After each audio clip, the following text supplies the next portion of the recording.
to commons, so commoning the Snowden files. Is it possible and how? So we thought that the most important thing is to make it accessible and also understandable and to help them in common. And our approach here we worked on is a multi-stakeholder approach, so we need different actors collaborating for that. And we thought about haves and needs that actors have. So they can provide some competencies, resources, whatever.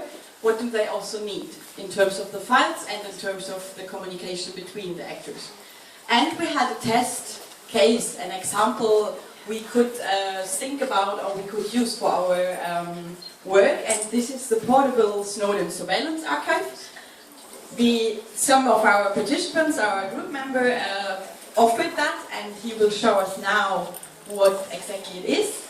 This is Evan Light from Montreal, Canada, and thanks, I will hand over to you.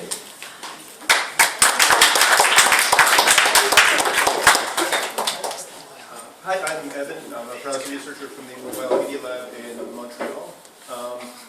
And this is from the portable Snowden archive.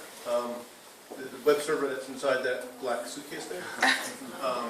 You don't need to do it now, but if you go onto your Wi-Fi today, you'll see a Wi-Fi spot called Snowden Archive.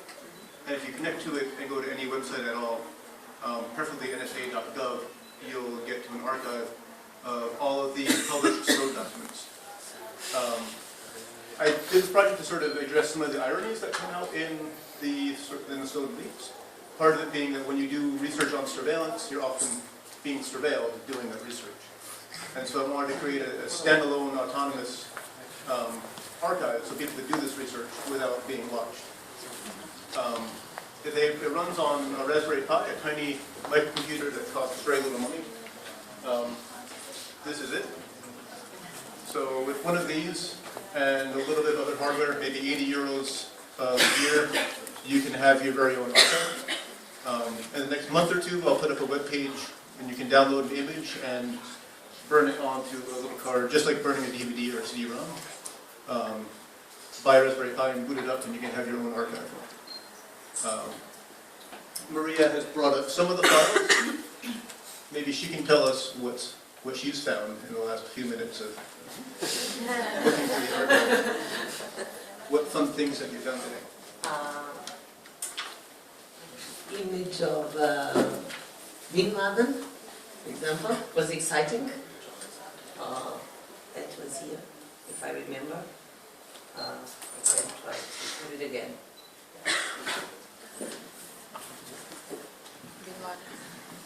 So part of the idea of the project was to get these files sort of out into broader cultural circulation, and so that they're not necessarily just used for research, but also used for any sort of thing people want. I've read through a couple hundred of them, and some of them are amazing literature and amazing art, and I think they can be appreciated in very different ways than they usually are. And maybe through such a kind of circulation and a different kind of engagement with these documents, it can be something bigger than just an occasional media story, but really you have this sort of, given the importance that it has in our society.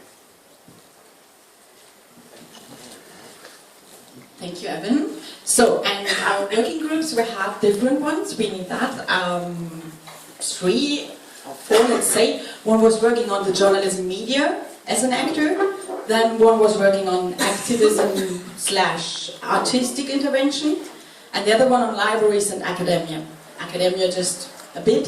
So we thought that we will present you the results of just one. The actor libraries, and the other results we will publish afterwards, and you can just read it afterwards. And Corinna will now present the results of the actor group libraries. Library labor. Yeah, good morning. So the group was actually sparkling with ideas. They came up with so many suggestions and thoughts, and gave a lot of input, and we will just as an example present the ideas around libraries that came up in the project suggestions. So the library group actually focused on the local community libraries, because in terms of haves,